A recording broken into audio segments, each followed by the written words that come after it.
Estamos felizes por estarmos aqui nessa manhã, para juntos glorificarmos o nome santo e poderoso de Jesus. Amém. Quero convidar os irmãos a se colocarem em pé, abrirem suas Bíblias no livro de Mateus, para fazermos mais uma leitura. Mateus capítulo 5, versículos de 43 até o 47.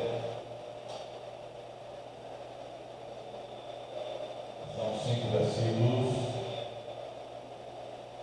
43 até o 47.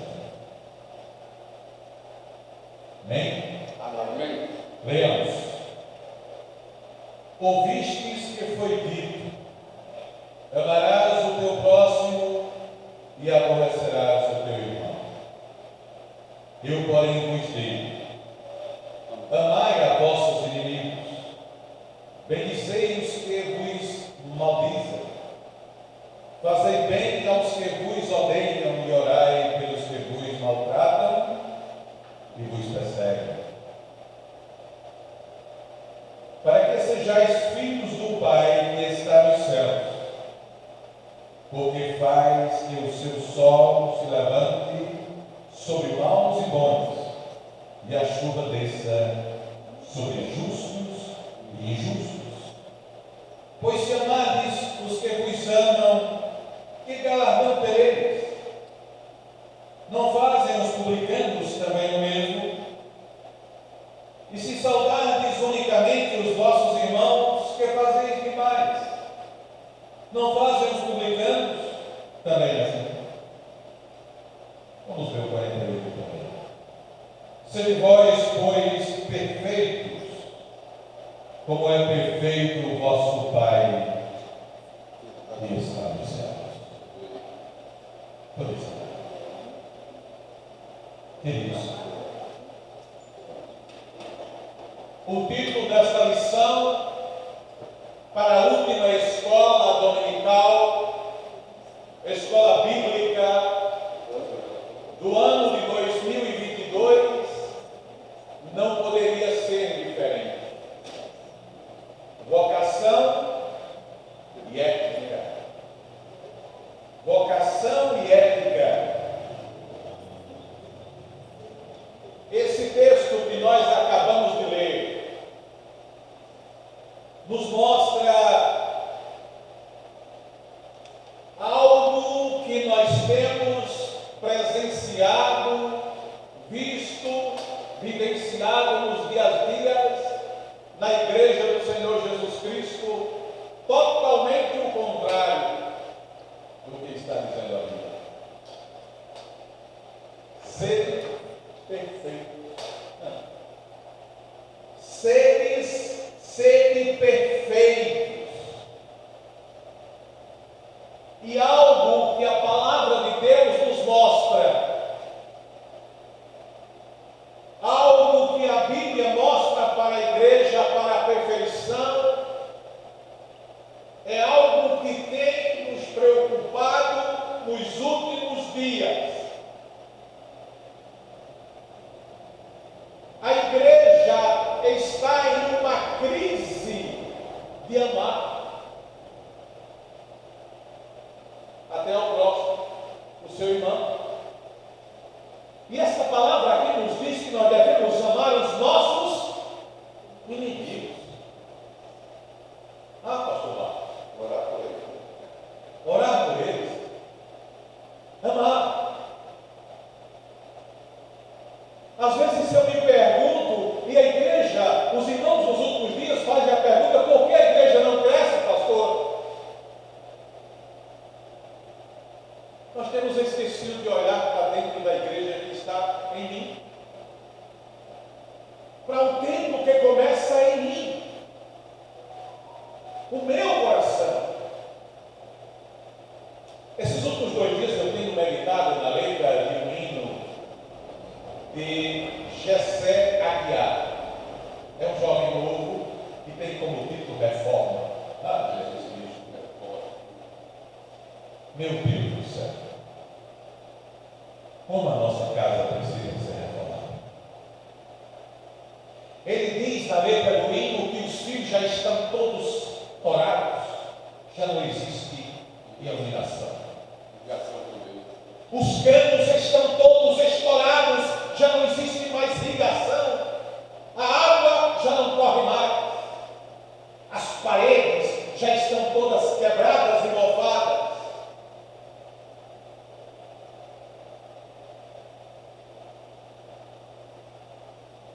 E eu meditando na letra desse hino, me veio uma reflexão de que eu louvo a Deus porque o reformador é o Deus Todo-Poderoso. Amém. Porque se fosse o homem, esta casa jamais seria reformada. Mas ainda uma parte deste hino diz que é mais fácil começar uma construção do que uma reforma.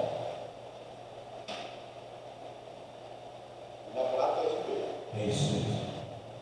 Na prática, no dia a dia, se você vai edificar uma casa, um prédio, é bem mais fácil você começar no alicerce, é mais rápido do que você reformar local por local, reformar paredes, depois de instalação. Eu digo por mim, nós compramos uma casa ali na cidade de Mamanguape, onde os ladrões tinham roubado, uma casa nova, ninguém nunca tinha morado, mas os ladrões tinham levado tudo, inclusive até as privadas tinham levado. E nós compramos essa casa e precisamos fazer reforma nela, colocar portas, pias, eu me lembro quando o cantor fala sobre a fiação, pastor, foi preciso quebrar o gesso, o forro, para colocar a fiação, e até hoje tem a ferida lá no gesso. Por mais que você conserte, fica aquela marca. Reforma sempre deixa feridas. Vocação e ética. Amar ao teu próximo e ao teu inimigo e orar por eles. A vocação e ética caminham juntas em nossas atividades diárias. Sermos vocacionados, a igreja do Senhor Jesus Cristo foi vocacionada e todos, sem exceção, foram vocacionados para amar uns aos outros. Toda a igreja foi vocacionada para orar uns pelos outros, pelos amigos e pelos inimigos. A ética cristã se constitui a alternativa para a nossa sociedade pluralista, superficial e relativista. Na linguagem de Stott, é a contracultura cristã, ou seja, é algo que tem ido de encontro à cultura cristã. Ele nos mostra que os princípios e os valores da palavra de Deus devem ser usados como conteúdo para a formação da inteligência moral tão escassa em nossos dias. Meus amados, a palavra de Deus deve ser usada como conteúdo para a formação da inteligência moral, algo que está escasso nos últimos dias.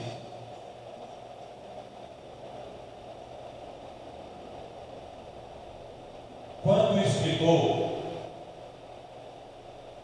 aqui na parte de 1, ele diz vocação, nos mostra que Deus nos habilitou com diferentes capacidades. Dentro dessas capacidades podemos desenvolver nossa inteligência e contribuir com a sociedade através do trabalho que realizamos em nossas profissões.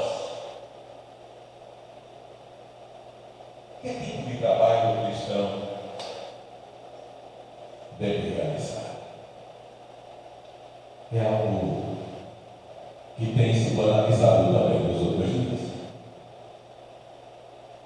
Que tipo de trabalho o cristão deve realizar? Certa vez eu tive a oportunidade de ser um dos representantes na região de vários estados do Nordeste da aguardente Pitu.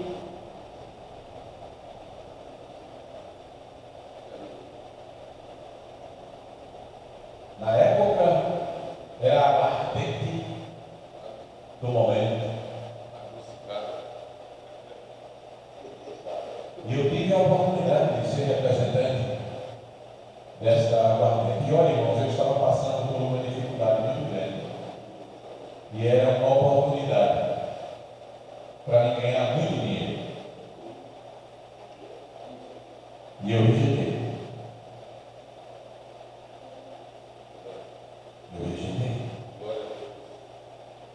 Aí eu fico me perguntando, por que muitas vezes pessoas aceitam esse tipo de trabalho? Cristãos, crentes, pastor. A palavra de Deus nos diz lá no Salmo 137, versículo 5: entrega teu caminho ao Senhor, confia nele, e o mais ele fará. Aí lá em Mateus, eu não me recordo a passagem, eu sou ruim, certo, da memória para isso, nos mostra que se nós buscar em primeiro lugar o reino de Deus e a sua justiça, e todas as demais coisas, ou todas estas coisas, nos serão acrescentadas. O grande problema é que eu não tenho colocado o reino de Deus em primeiro lugar. O grande problema é que a igreja tem negligenciado esta colocação do reino de Deus em primeiro lugar. Por qualquer coisa, por qualquer motivo, eu falto à igreja. Mas é preciso um motivo muito forte para eu faltar no meu trabalho. Não é, pastor? Mesmo a gente trabalha por conta própria. Nós temos compromissos, né? Nós temos os compromissos financeiros e esquecemos de termos os compromissos espirituais.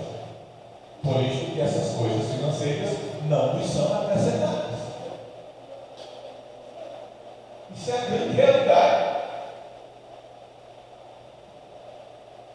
O apóstolo Paulo nos diz em Efésios capítulo 4, versículo 28: aquele que é furtado, não furte mais. Antes trabalhe, fazendo com as suas próprias mãos o que é bom, para que tenha com que acudir aos necessitados. É interessante, pastor, porque aqui ele não diz que é para o seu sustento, mas é para ter com que socorrer os necessitados. Aquele que furtava, não furte mais. Aquele que furtava, não furte mais.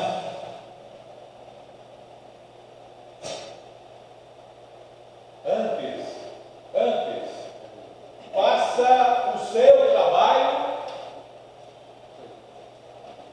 fazendo com as próprias mãos o que é bom, para que tenha com que acudir ao necessitado. Então, meus amados irmãos, o trabalho não é um castigo, nem, pois mesmo antes dela o homem recebeu esta ordem. O trabalho não é um castigo da queda. Tem gente que pensa que o trabalho foi um castigo que Deus deu porque o homem pecou. Não. O trabalho dignifica o homem, e ele diz que o trabalhador é digno do seu salário. Quando Deus colocou o homem no mundo, Ele colocou para cuidar do jardim do Éden. Ele já tinha um trabalho, pois o trabalho é um meio de participação da obra criada, uma interação criadora do homem com Deus. Portanto, o trabalho deve ser mostrado pelo princípio de sua utilidade e sendo essencial a manutenção da vida e principalmente a salvação da alma tem de Deus. A próxima. As filhas hoje não estão. Então, meus amados irmãos, é preciso que o trabalho do Senhor, o trabalho do cristão, o trabalho da igreja do Senhor Jesus Cristo não seja enfrentado como uma pena ou como um castigo, mas deve ser enfrentado como uma dádiva de Deus, como uma bênção de Deus para as nossas vidas. Então o nosso trabalho deve ser feito como Cristo requer, com esmero, cuidado, atenção, zelo, fidelidade e harmonia com sua palavra revelada. Harmonia com a palavra de Deus. Harmonia com o Senhor Jesus Cristo. É assim que o meu trabalho tem que ser feito. E quando eu estou me referindo aqui, quando a lição, quando o escritor está se referindo ao trabalho, não está se referindo simplesmente ao trabalho do evangelismo, da visita, não, o trabalho em si, o seu trabalho diário, do dia a dia, a sua profissão.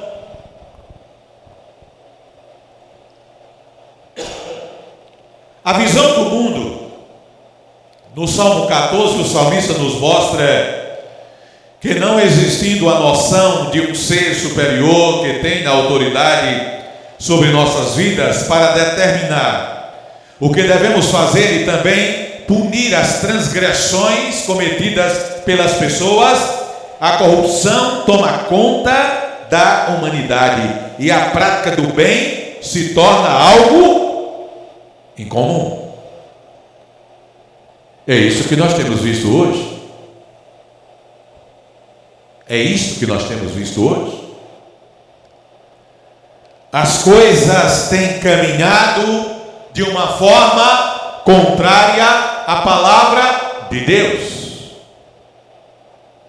Porque as pessoas não têm observado o que é o verdadeiro sentido da vocação e da ética. Tem um rapaz que trabalhou comigo, que vai voltar a trabalhar comigo agora, para honra e glória de Jesus, que ele, quando ele começou a trabalhar, ele dizia: pastor, eu não trabalho porque gosto, trabalho porque preciso. Então isso não é vocação. Isso não é vocação. Vocação é você trabalhar porque precisa, mas também porque você gosta de trabalhar. E eu disse a ele depois: meu filho, eu vou te falar uma coisa, eu peço a Deus que Ele nunca me tire um trabalho, porque eu gosto de trabalhar, eu me acostumei a trabalhar. Eu sou filho de uma mulher que trabalhava na roça, e eu sempre digo que minha mãe morreu mais cedo porque deixou de trabalhar. Talvez se ela tivesse continuado trabalhando, ela tivesse vivido mais. E a primeira coisa que acontece com você que é acostumado a trabalhar, quando você fica em casa por muitos dias, às vezes você tira férias. Quando você passa 10 dias, 15 dias que você recupera a energia, aí você fica agoniado, com vontade de voltar a trabalhar, de fazer aquilo que você gosta. Por isso que A palavra de Deus nos diz, que nos mostra que nós fomos vocacionados a fazer o trabalho.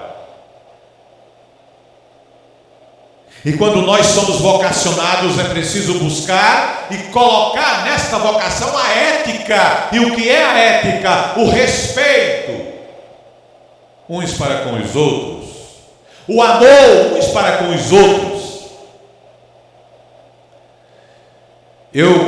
Quando eu comecei a cursar o curso de Direito, eu aprendi algumas coisas, algumas frases para parafrasear.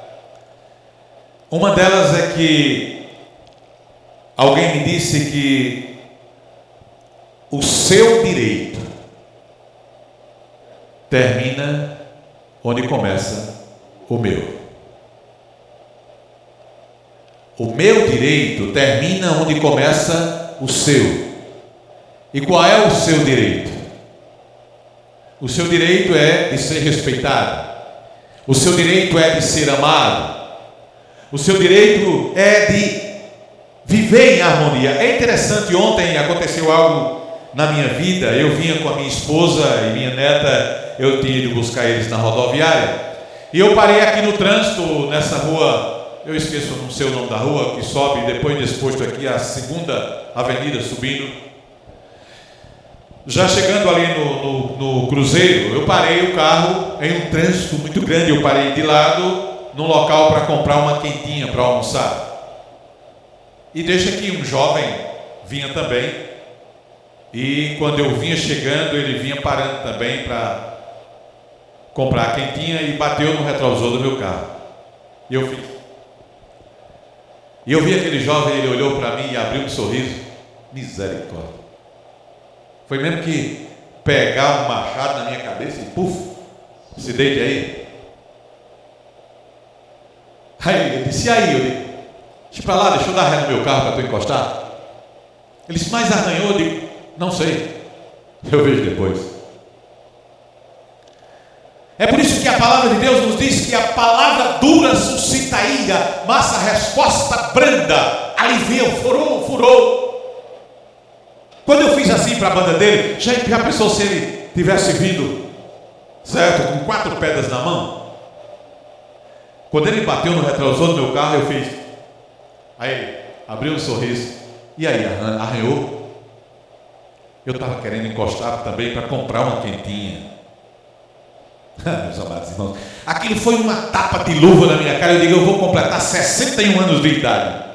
E hoje Deus me ensina a agir desta forma. Porque eu tenho certeza absoluta que se fosse há anos atrás, eu teria, mesmo ele tendo rido para mim, eu teria ido tomar satisfação com ele.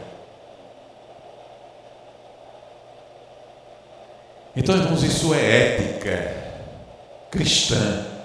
Eu não estou dizendo isso aqui para me engrandecer não, porque a virtude aí não foi minha, foi dele. A virtude foi dele. Quando eu abri, mostrei assim, rapaz, batesse no meu carro, ele abriu o sorriso para mim, veja aí se arranhou. Dessa forma. Eu disse, não, deixa para lá, deixa eu dar um rezinho para tu encostar o teu. Meus amados, a igreja do Senhor Jesus Cristo precisa urgentemente se policiar, ser reformada, e que esta reforma comece em mim. É assim que nós devemos dizer, é assim que devemos falar sempre, que esta reforma comece em mim. E isto não somente no trânsito, também no meu lar, na minha família, com a minha esposa, com os meus filhos, no meu trabalho, com os meus colegas de trabalho. Eu sempre costumo dizer que uma das coisas que mais a igreja tem faltado com a ética é no próprio lar, no tratar uns com os outros,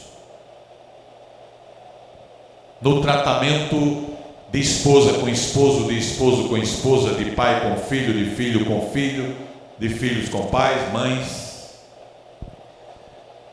E isso tem atrapalhado o crescimento da igreja do Senhor Jesus Cristo, porque a igreja de Jesus começa no meu lar. Esta igreja aqui, a Igreja Presbiteriana Bíblica do Brasil, em Campina Grande, é constituída de células, que são as famílias, que quando se reúnem é a família do Deus Todo-Poderoso, mas quando vai para a sua casa é a família, são as células da família de Deus. Então, se esta célula está cancerígena, ou cancerígena mesmo? Doente, ela passa a adoecer todo o corpo. É por isso que nós devemos nos preocupar uns com os outros. Por isso que a Bíblia nos mostra isso, pastor. Que a minha preocupação tem que ser com o outro. Veja o que a palavra de Deus nos diz. Vem aqui, olha. E se saudardes unicamente os vossos irmãos, que fazeis demais, não fazem os publicanos também assim? Sede vós, pois, perfeitos, como é perfeito o vosso Pai que está nos céus. Então eu digo que, às vezes eu digo, é impossível o ser humano ser perfeito, mas a Bíblia diz que pode.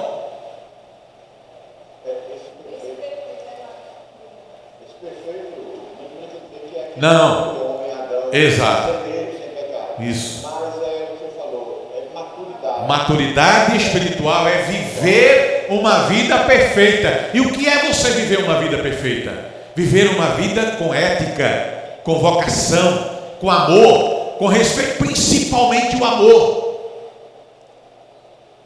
A palavra de Deus nos diz que o amor não faz mal ao próximo, de sorte que o cumprimento da lei é o amor. Romanos 3:10. O amor não faz mal ao próximo. Não tem como eu fazer mal ao próximo eu amando. A prática do amor tira toda a imperfeição. Então você torna-se perfeito. Agora, essa perfeição, como o pastor Marcos falou, não é a perfeição de não pecar, mas é a perfeição de uma vida contrita com Deus, abençoada, santificada, pura e ética. Uma vida ética para com Deus. Continuando, amados irmãos, lá na parte 2.2, ética cristã. A ética cristã está condicionada a Cristo, em quem encontramos a mais perfeita revelação da vontade de Deus.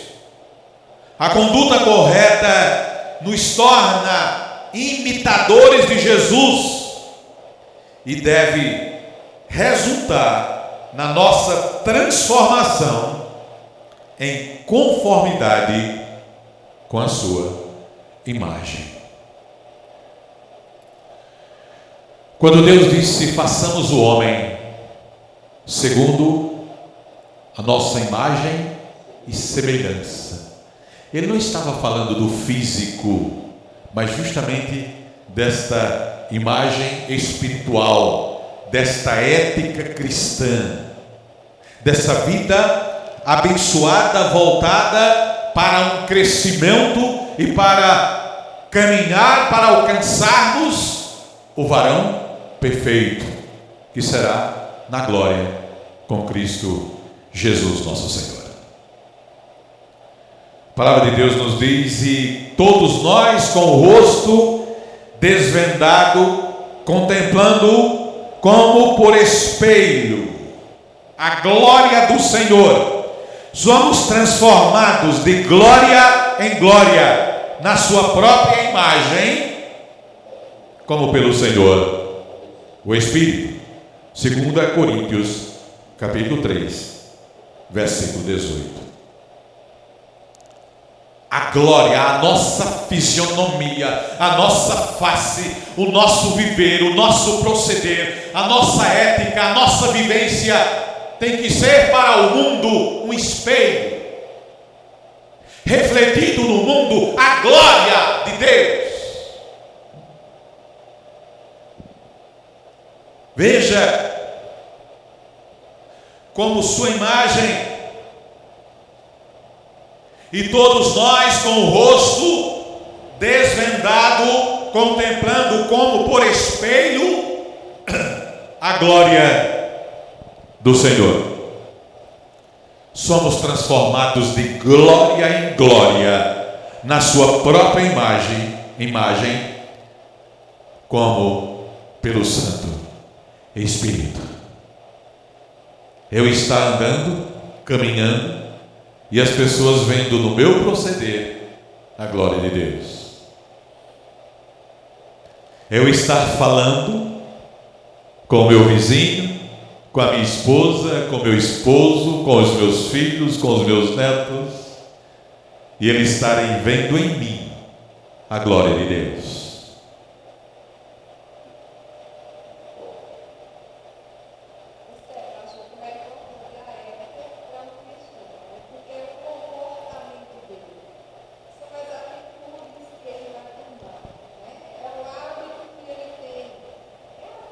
Exatamente.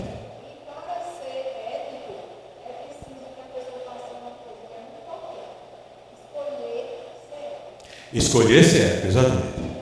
É uma escolha, então é uma atitude que a igreja, e quando eu falo igreja, eu não estou me referindo à coletividade, eu estou me referindo no individual, que tem que tomar uma atitude de ser ético. Eu tenho que ser ético, eu tenho que querer ser ético, porque senão, isso que eu falei, a minha esposa jamais vai ver em mim a glória de Deus, meus filhos, meus netos, os meus vizinhos, os meus colegas de trabalho, jamais vão ver em mim a glória de Deus. Eu tenho que escolher ser ético. O grande problema do relacionamento, e quando eu falo relacionamento, não estou só me referindo ao familiar, mas no todo, o grande problema do relacionamento é a questão que o ser humano sempre tem, a questão do toma lá da cá, sempre querer dar para receber. E este dar nosso, essa ética, essa atitude que a irmã Nilza falou, que eu tenho que querer, tem que ser para mim. Eu tenho que tomar essa atitude independentemente do que pastor Marcos vai fazer de volta ou não. Eu tenho que ser o espelho, porque quando você se olha no espelho, aí, por exemplo, meu cabelo, né? Quando eu me olho no espelho que estou, vou usar a expressão arrupiado, despinteado, o que é que acontece? O que é que acontece? A tendência é você lavar, tomar um banho, passar alguma coisa, pentear direitinho e ficar bonitinho. Da mesma forma, quando o pastor Marcos olha em mim, que estou como espelho da glória do Deus Todo-Poderoso, e ele se sente que está desarrumado, a tendência dele é querer se arrumar, porque ele é cristão. É como eu sou, quero ser bonito mesmo sem ser, mas eu quero ser bonito, né? Ficar bonitinho, ajeitadinho. Então é dessa forma. O espelho, a glória de Deus na minha vida tem que ser dessa forma. Por isso que 1 Coríntios 16:14 diz: todos os vossos atos sejam feitos com amor. Todos os vossos atos sejam feitos com amor. Todos, é ética. A prática da ética, é o viver cristão. Mas continuando, meus amados irmãos, obstáculos à prática da ética cristã. Lá na parte 3 da lição, já no segundo parágrafo diz: Vamos ler primeiro o primeiro parágrafo, que é um versículo de 2 Coríntios, 1 Coríntios capítulo 2, versículo 14, que diz o seguinte: é impossível a ímpio a aceitação dos preceitos de Deus. Ora, o homem natural não aceita as coisas do Espírito de Deus, porque eles são loucura, e não pode entendê-las, porque elas se discernem espiritualmente. Então, quando a igreja passa a ter um convívio de concordância com o mundo, prestem bastante atenção.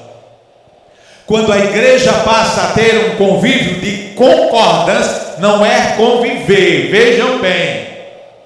Jesus Cristo não disse, Pai, Jesus Cristo disse, Pai, eu não os rogo que os tire do mundo, mas que os livre do mal. É justamente essa concordância com o mundo. Eu peço que o Senhor livre, Pai, eles de concordarem com o mundo, com as coisas do mundo, com o pecado, com a imoralidade. Quando a igreja passa a ter um convívio de concordância com o mundo, é sinal de que os princípios da Bíblia estão sendo abandonados. Ora, todos quantos querem viver piedosamente em Cristo Jesus serão perseguidos. Eu não sei se foi com o pastor Marcos que eu conversei, eu acho que está com uns 30 dias aproximadamente, que nunca houve avivamento sem perseguição. Eu não lembro na história da Bíblia de uma reforma ou de um avivamento sem uma perseguição. Quando Paulo orou a Deus pelo espinho na carne, Pai, 3 vezes ele orou.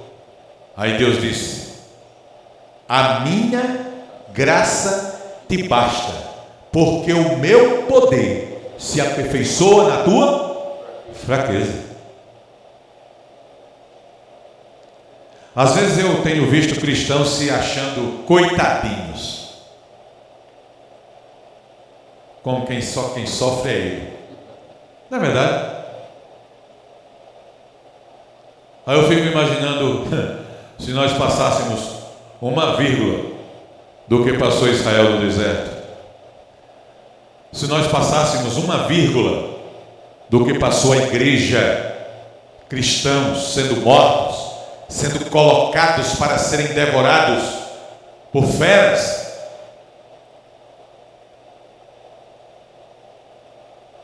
E irmãos, vai chegar tempo, e esse tempo já está bem próximo, que vai chegar pessoas na igreja e vai dizer: quem for crente, quem não quiser morrer, vai embora, porque a partir de hoje vai imperar algo diferente nesse local. Certa vez eu vi alguém dando um testemunho que aconteceu isso em uma igreja, em um país onde a igreja era perseguida e não podia ser prego o evangelho. Entrou 2 jovens de armas em punho e disse: a partir de hoje aqui, quem for crente vai ter que ficar aqui para morrer, ou então, se não quiser morrer, vai embora para casa. E diz a história que ficou aproximadamente 2, 3 pessoas e o pastor. E aqueles 2 jovens disse: pastor, nós estávamos procurando uma igreja para congregar, uma igreja que tivesse crente de verdade, que louvasse e engrandecesse o nome santo e poderoso de Jesus. E muitas vezes nós temos visto igrejas cheias, mas não tem a ética, não tem o desejo, a vontade de viver uma vida cristã. Pressão da sociedade é o que mais nós temos tido. Lá no 2º parágrafo diz: sendo assim, a ética cristã se fundamenta em princípios que atingem as posturas erradas assumidas pela sociedade, e na maioria das vezes esta ética é contestada ou desprezada. Neste caso, o crente fica diante da opção de ceder aos seus princípios ou ser rejeitado pelo meio social em que vive.